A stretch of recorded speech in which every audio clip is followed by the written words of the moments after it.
추수감사절 전까지 우리가 로마서를 계속 묵상하면서 여러 가지 중요한 것들을 배웠습니다.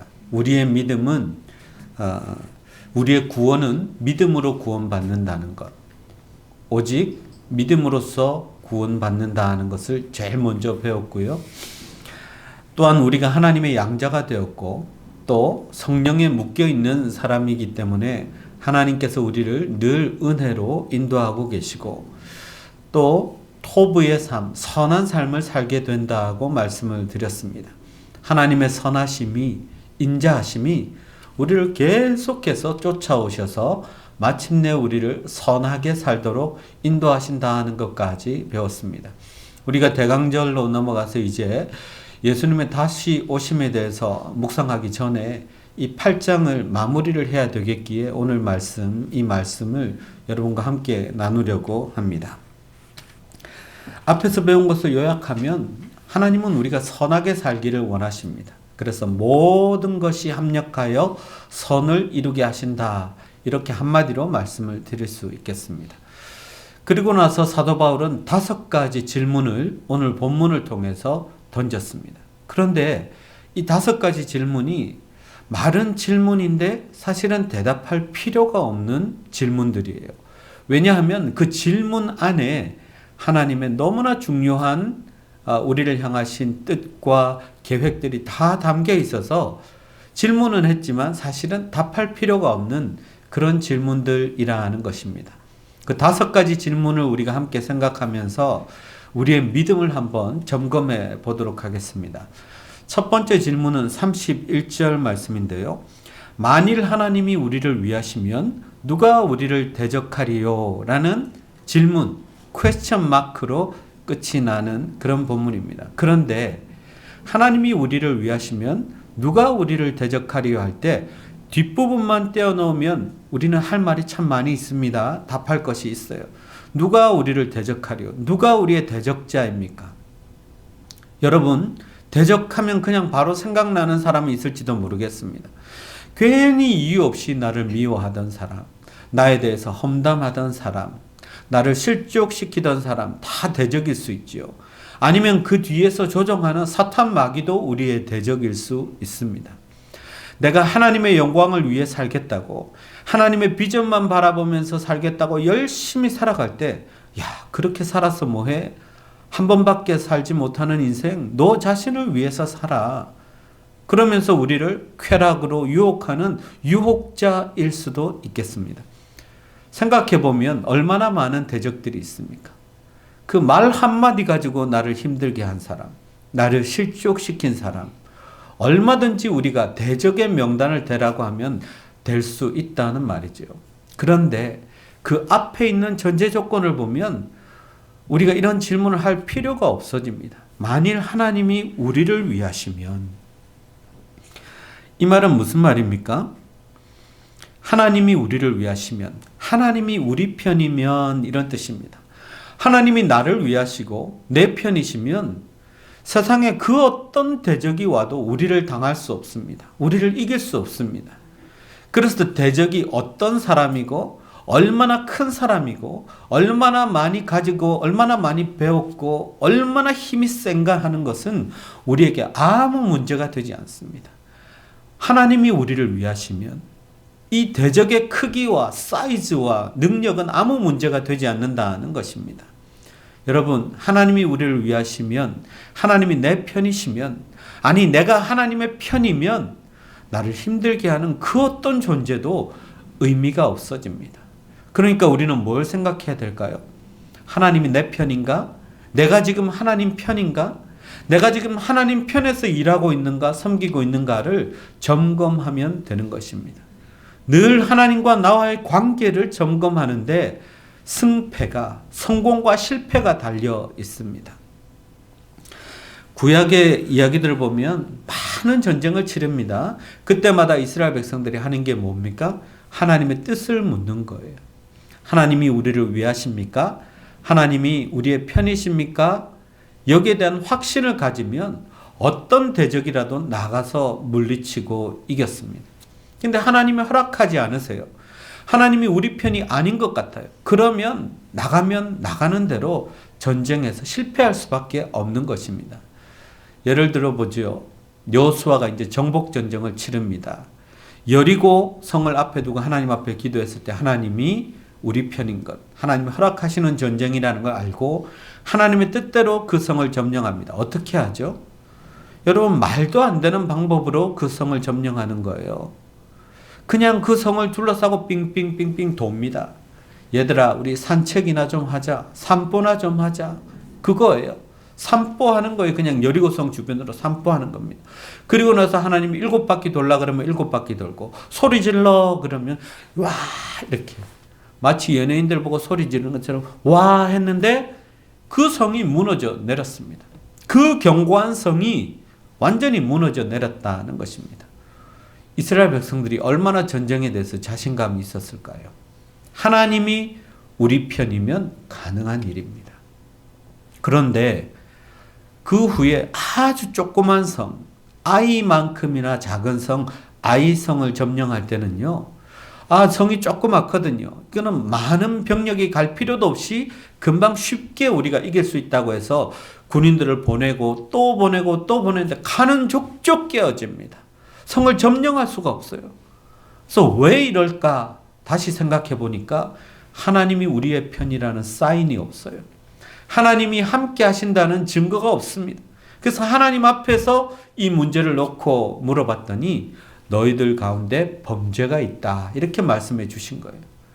알고 보니까 지난번 여리고성을 함락하면서 온갖 전리품들이 있었는데 그 중에 하나를 아간이라는 사람이 감춘 거예요. 시날산 외투라고 성경에 그렇게 되어 있는데 아마도 오늘날로 치면 무스탕 정도 되는 것 같아요. 호피 무늬 코트 이런 거요. 값진 거를 그냥 자기 몫으로 챙겨버리는 거예요. 하나님이 이 범죄를 딱 지적하신 것입니다. 그래서 제비뽑기를 하니까 바로 아간이 덜컥 걸렸고 찾아보니까 하나님께 드려야 할 전리품 그거를 감췄다는 걸 알게 된 거죠. 이 사실을 딱 바로잡고 나니까 아이성을 금방 점령하게 됩니다. 그래서 여러분, 우리가 싸워야 하는 전쟁, 영적 전쟁의 가장 기초적인 원리는 하나님과 나 사이에서 관계를 점검하는 것입니다. 지금 하나님이 내 편인가? 내가 정말 하나님 편에 서서 이 일을 진행하고 있는가? 여기에 대한 확신이 있다면 나머지는 하나님이 전부 책임지시는 것입니다. 하나님이 우리 힘으로는 할 수도 없는 그런 성공을 맛보게 하시고 승리를 맛보게 하시는 것입니다. 하나님이 함께하면 어떤 대적도 이길 수 있지만 하나님이 함께하지 않으시면 아무리 작은 대적이라도 우리가 이길 수가 없는 것입니다. 마틴 루터가 종교개혁을 할 때 당시에 가톨릭 교회는 엄청난 힘이 있었습니다. 정치적인 권력과도 손을 잡았기 때문에 그 가톨릭의 위세는 어마어마한 것이었습니다. 마틴 루터는 일개 신부에 불과했습니다. 이 사람이 어떻게 이 큰 대적과 싸웁니까? 그런데 그런 마틴 루터를 도운 사람이 있었습니다. 후배이면서 또 친구였던 멜랑크톤이라는 사람입니다. 그는 루터에게 편지를 보낼 때마다 이렇게 썼습니다. 자네가 발견한 것이 진리라면 진리는 어떤 경우에도 이기고 승리할 것이야. 이것을 계속해서 보내면서 성경 구절을 하나 더 붙였는데요. 그 성경 구절이 바로 우리가 지금 읽은 로마서 8장 31절입니다. 그런즉 이 일에 대하여 우리가 무슨 말하리요? 만일 하나님이 우리를 위하시면 누가 우리를 대적하리요? 이 말씀을 믿고 마틴 루터가 종교개혁을 단행한 것입니다. 그는 이겼습니다. 여러분, 하나님이 우리를 위하시면 그 어떤 것도 우리를 대적할 수 없습니다. 우리를 넘어뜨릴 수 없습니다. 우리가 하나님의 편인지 하나님이 우리 편인지 늘 점검하고 늘 확인해야 하는 것입니다. 37절은 이렇게 말합니다. 우리를 사랑하시는 이로 말미암아 우리가 넉넉히 이기느니라. 이겨도 아슬아슬하게 겨우 이기는 게 아니라 아주 여유 있게 넉넉하게 이길 수 있도록 하나님이 우리에게 승리를 주신다는 말씀입니다. 여러분, 하나님이 위하는 사람, 하나님을 사랑하는 사람, 그리고 하나님이 사랑하시는 사람, 어찌 실족하고 넘어지게 그냥 내버려 두시겠습니까? 하나님은 절대로 그냥 두시지 않습니다. 반드시 승리하도록, 이기도록, 그것도 넉넉하게 이기도록 함께 하실 것입니다. 어떤 대적도 이깁니다. 여러분, 무엇이 여러분의 대적입니까? 연약해진 육체입니까? 약해진 믿음입니까? 해결해야 될 큰 문제입니까? 신분의 문제입니까? 경제적인 어려움입니까? 그 어떤 것이라 할지라도 하나님이 우리를 위하시면 다 해결될 줄 믿습니다. 이기고 승리할 줄 믿습니다. 두 번째 질문은 32절 말씀입니다. 자기 아들을 아끼지 않고 모든 사람을 위하여 내주시니가 어찌 그 아들과 함께 모든 것을 우리에게 주시지 않겠느냐라는 질문인데요. 이것도 앞부분을 딱 떼어놓고 뒷부분만 한번 생각해 보시죠. 모든 것을 우리에게 주시지 않겠느냐. 하나님이 우리에게 모든 것을 주시지 않겠느냐라고 물었을 때 어떤 사람은 그렇게 대답합니다. 하나님이 내게 모든 것을 주실 이유가 없지 않습니까? 또 어떤 사람은 그렇게 얘기하겠죠. 주시기는 주셨는데 다 주신 건 아니지 않습니까? 모든 것 주시겠다고 그랬는데 다 주신 것 같지는 않습니다. 그렇게 이야기하는 사람도 있습니다. 심지어는 아니 다 주시겠다고 그래놓고 주시지 않은 것이 몇 번인데 우리가 속은 것이 몇 번인지 아십니까? 라고 말할 수도 있을 것입니다. 그런데 이것도 앞부분을 한번 생각해 보시자고요. 앞에 뭐라고 되어 있습니까? 자기 아들을 아끼지 않고 우리를 위해 주신 하나님이십니다. 자기 아들을 죽이시기까지 우리를 사랑하셨는데 왜 우리에게 어떤 거는 주고 어떤 거는 안 주고 그렇게 하나님이 우리를 속이기도 하고 안 주실 것을 주실 것처럼 희망 고문하고 그런 하나님이시겠습니까? 하나님은 그 사랑하는 독생자 아들까지 우리에게 주셨는데 로마서 5장 8절을 보면 우리가 아직 죄인 되었을 때에 그랬습니다. 우리가 정말 하나님께 뭔가 예쁜 짓을 하지도 않았어요. 죽을 수밖에 없는 죄인이었을 때 우리를 위해서 하나님은 독생자 예수를 죽이심으로 하나님께서 우리에게 대한 자기의 사랑을 우리를 얼마나 사랑하시는지를 확증하셨다 그랬습니다. 그렇게 사랑하는 독생자를 주셨는데 다 주셔놓고 뭘 아끼시겠냐는 말씀입니다. 그래서 이 말씀도 우리가 조금만 생각하고 그 앞부분을 생각하면 답할 이유가 없어집니다. 그렇죠. 하나님 모든 것을 주시지요. 이렇게 이야기할 수 있습니다. 하나님은 우리를 위해서 아들을 죽게 하셨을 뿐만 아니라 우리를 아들을 삼으셨어요. 딸을 삼으셨어요. 상속자로 삼으셨어요. 그 말씀은 모든 걸 다 주시겠다는 말씀입니다. 그런데 양자가 되고 상속자가 된 우리들이 하나님께 그렇게 얘기하죠. 하나님, 나는 지은 죄가 많아서요. 하나님께 뭘 받겠어요? 저는 성경 말씀도 잘 모르는데 뭘 받겠어요? 아이고, 예배도 많이 빠졌어요. 근데 하나님 무슨 복을 받겠어요? 무엇을 받겠어요? 그렇지 않습니다. 하나님은 그것과 상관없이 우리에게 모든 것을 주시려고 작정하시고 아들을 죽이셨습니다. 우리가 아무리 엉망으로 살았다 할지라도 하나님은 우리에게 주실 복을 깎거나 감추거나 그렇게 하시는 분이 아닙니다. 다 주시기로 약속하신 것입니다. 여러분, 아들을 죽이셨어요. 그 사랑 앞에 우리가 무슨 말을 할 수 있습니까? 그 사랑보다 더 큰 사랑이 있습니까? 몇 해 전에 작고하신 송혜 선생님 여러분 아시죠? 전국 노래자랑의 국민 MC였던 분입니다. 이분에게 참 아픈 과거가 있는데요. 사랑하는 아들을 잃은 것입니다. 그 아들이 대학교 다니다가 오토바이 사고로 병원에 입원을 했습니다. 수술실에서 아이가 소리치는 소리를 어떻게 아빠가 들었나 봐요. 아빠 살려주세요. 그러는데 아무것도 할 수 없었습니다. 그 아들이 일주일 동안 혼수 상태로 있다가 자기 곁을 떠났지요. 하나님께로 갔습니다. 그 아픈 마음 가운데 나중에 그 아픔이 더 크더라는 것입니다. 아들을 보낸 지 꽤 되었는데도 집안을 정리하다가 아들이 쓰던 책 한 권만 나와도 엄마 아빠는 그냥 엉엉 웁니다. 저 장롱 밑에서 아들이 신던 양말 한 짝만 나와도 3일을 끙끙 앓더라는 것입니다.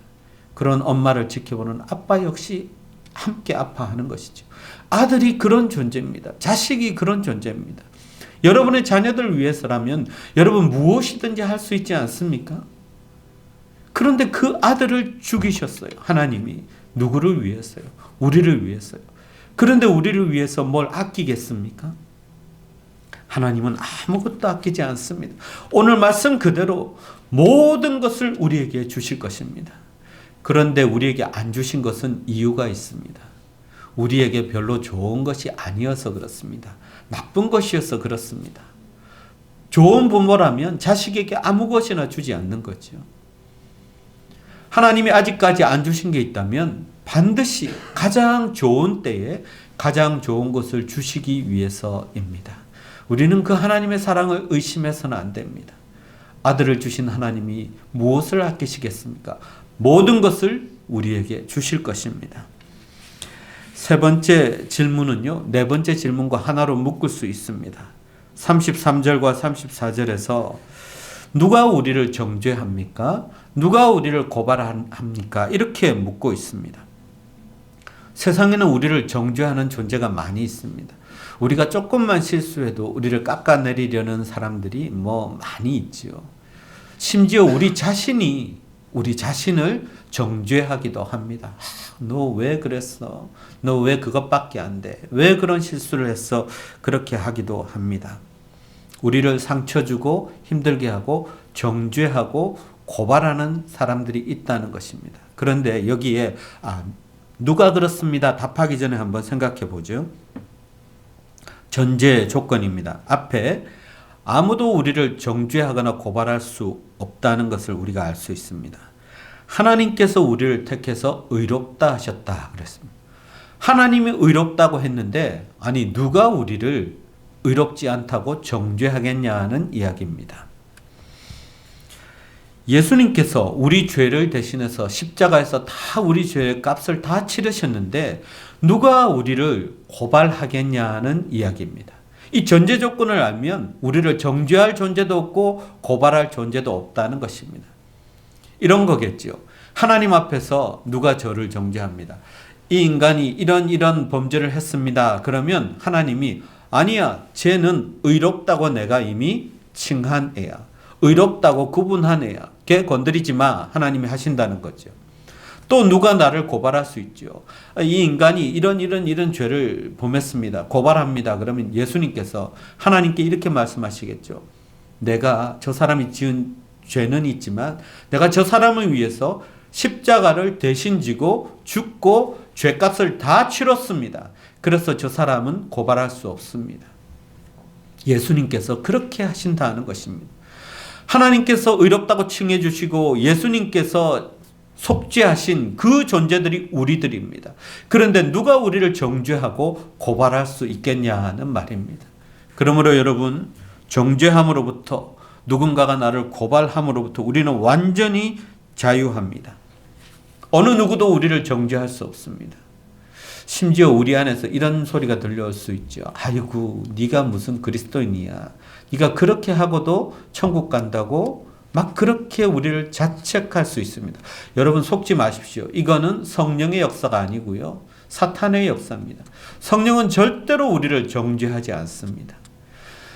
우리를 위해서 탄식하며 기도하시고 우리가 회개하고 돌이키게는 하시지만 말씀으로 우리를 가르칠 수는 있지만 절대로 우리를 정죄하지 않습니다.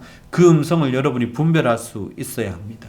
우리를 위해서 대신 울어주시고 대신 간구해 주시고 중보해 줄 수는 있어도 우리를 정죄하지 않습니다. 하나님이 성령님이 우리를 정죄하지 않는데 누가 우리를 정죄하고 고발한다는 얘기입니까? 그래서 이 질문 역시 답할 이유가 없습니다. 자, 이제 마지막 질문은 앞에서 질문한 모든 것을 다 포함하는 것입니다.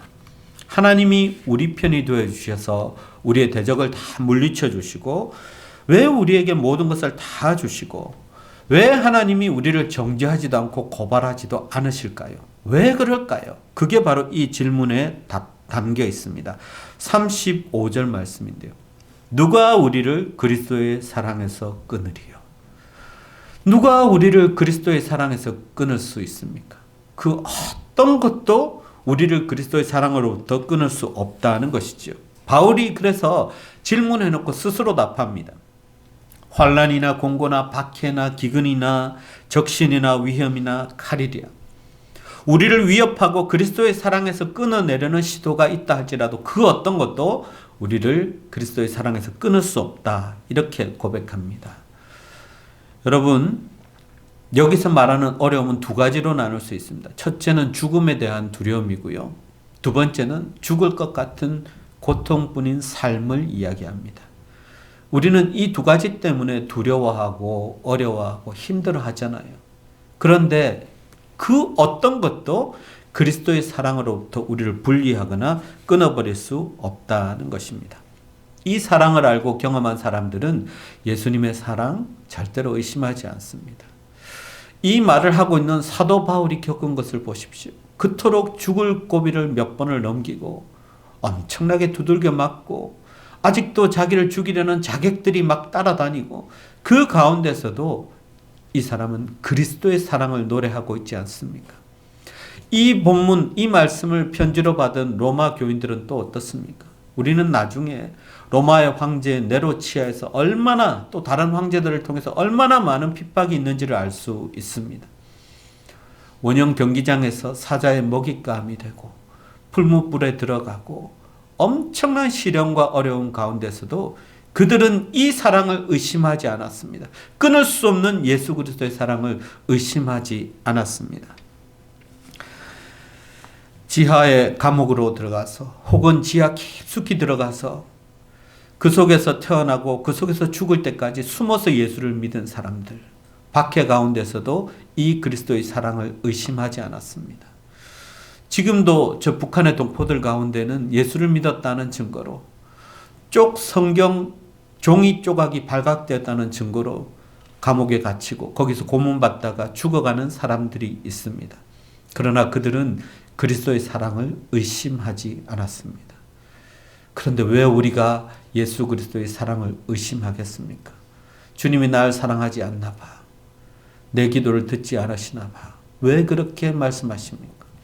그리스도의 사랑으로부터 우리를 끊을 수 있는 것은 아무것도 없습니다. 그 사랑은 영원한 것입니다. 우리 부모님도 우리를 물론 사랑하십니다. 끝까지 사랑하시죠.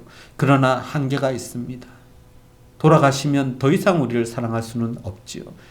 그러나 하나님의 이 사랑은 영원한 사랑입니다.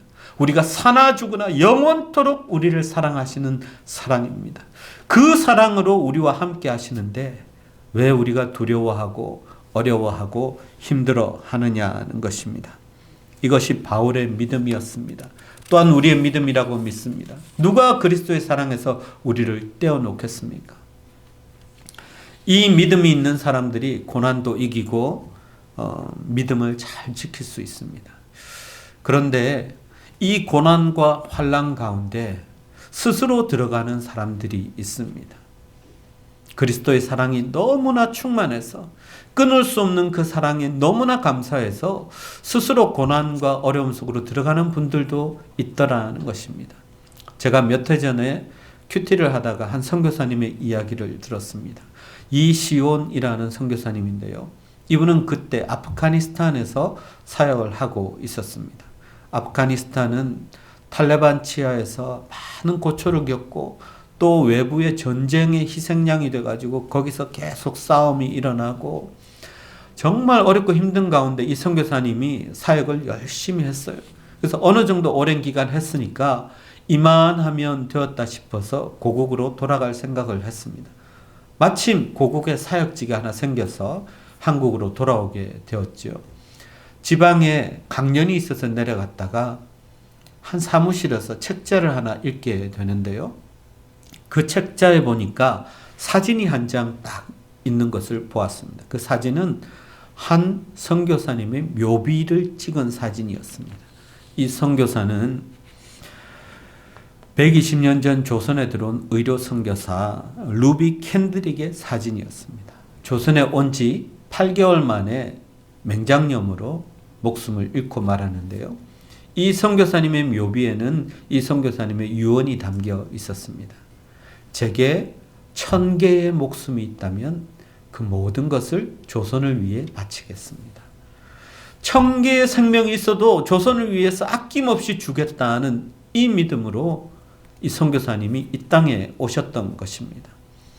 얼마 계시지도 못했죠. 8개월 만에 26살의 아까운 나이에 목숨을 잃고 우리나라 그 차가운 조선 땅 바닥에 묻혔습니다. 지금도 양화진에 가면 이 묘비가 있습니다. 이 묘비 사진을 들여다보면서 선교사님 갑자기 멍해졌습니다. 이 묘비가 주는 이 울림이 견딜 수 없을 정도로 자기를 아프게 했습니다. 그리고 하나님의 음성을 듣게 됩니다. 다시 그 땅으로 갈 수 있겠니?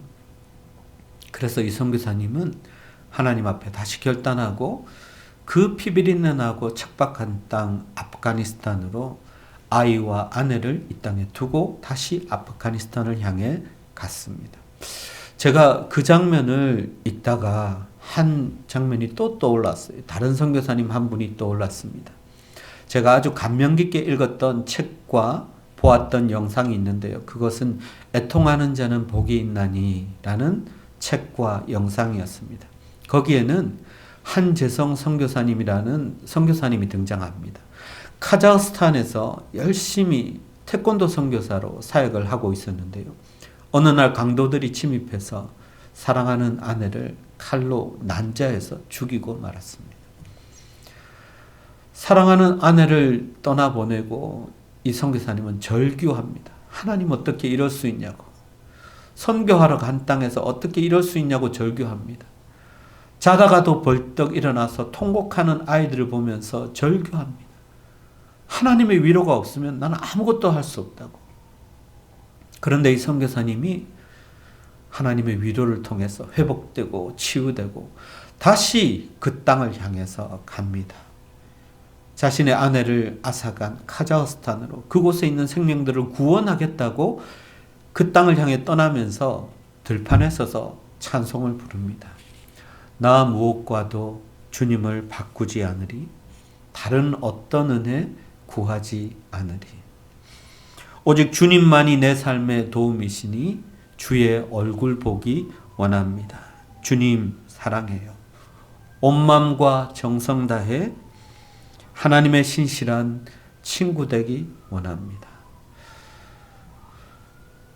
가장 사랑하는 아내의 죽음도 하나님의 사랑을 끊을 수 없었습니다. 그 어떤 일도 하나님의 사랑을 끊을 수 없음을 믿고 이 선교사님은 다시 하나님이 그토록 사랑하시는 영혼들을 향해 카자흐스탄으로 나아가는 것을 보았습니다. 여러분은 이 사랑을 확신할 수 있습니까? 그 어떤 것도 끊을 수 없는 하나님의 사랑이 우리와 함께 하고 있는 것을 믿습니까? 그렇다면 우리도 사도 바울처럼 확신해야 합니다. 그 어떤 존재도 나를 하나님의 사랑에서 끊을 수 없다는 믿음을 가지고 이 땅 가운데 당당하게 살아가셔야 합니다. 그 하나님이 나의 모든 대적들을 물리쳐 주시고 내게 모든 것을 아낌없이 주실 것이라는 믿음 가운데 살아야 합니다. 그리고 어떤 어려움을 당해도 하나님의 그 사랑으로부터, 그리스도의 그 사랑으로부터 나를 끊어낼 존재는 없다는 것을 믿고 당당하게 살아가셔야 합니다. 우리 마지막으로 38절, 39절 한 목소리로 읽고 마치도록 하겠습니다. 시작. 내가 확신하노니 사망이나 생명이나 천사들이나 권세자들이나 현재일이나 장래일이나 능력이나 높음이나 깊음이나 다른 어떤 피조물이라도 우리를 우리 주 그리스도 예수 안에 있는 하나님의 사랑에서 끊을 수 없으리라. 아멘. 기도하겠습니다. 하나님의 크신 사랑으로 우리를 구원하시고 독생자를 대신해서 우리를 자녀 삼으시고 상속자로 삼으셔서 모든 좋은 것을 주시리라고 약속하셨는데 우리가 그 사랑을 확신하지 못하고 믿지 못하고 흔들리고 두려워하는 우리들은 아닙니까? 하나님의 크신 사랑, 변함없는 사랑을 믿고 우리가 늘 당당하게 이 세상을 살아갈 수 있도록 우리의 믿음을 붙들어 주옵소서. 하나님의 끊을 수 없는 사랑이 우리와 함께 하심을 믿고 예수 그리스도의 이름으로 기도하옵나이다. 아멘.